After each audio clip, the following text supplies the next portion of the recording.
ভাগ্য এক নির্মম পরিহাস, কার কপালে কি আছে কোয়া যায় না।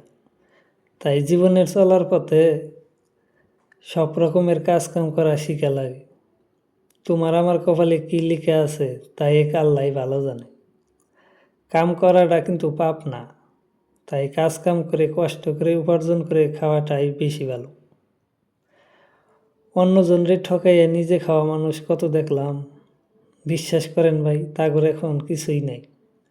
এখন পায়ের স্যান্ডেল পর্যন্তও নাই। মানুষে মানুষ ঠকাইলে এমনই অবস্থা হয় ভাই। আমি আবার অল্প স্বল্প সব রকমের কাজ কাম পারি ভাই।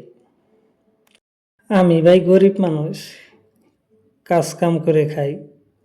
আমি কাউরে ঠকাইয়া খাইতে চাই না। এই 2 দিনের জীবনে কাউরে ঠকাইয়া খাইয়া কি হবো? মইরা গেলে সব থাকবো পইরে। কি ভাই বিশ্বাস হয় না? মইরা গেলে যে সব পইরে থাকবো। আর আগে এই বিশ্বাস হইব কেমনে?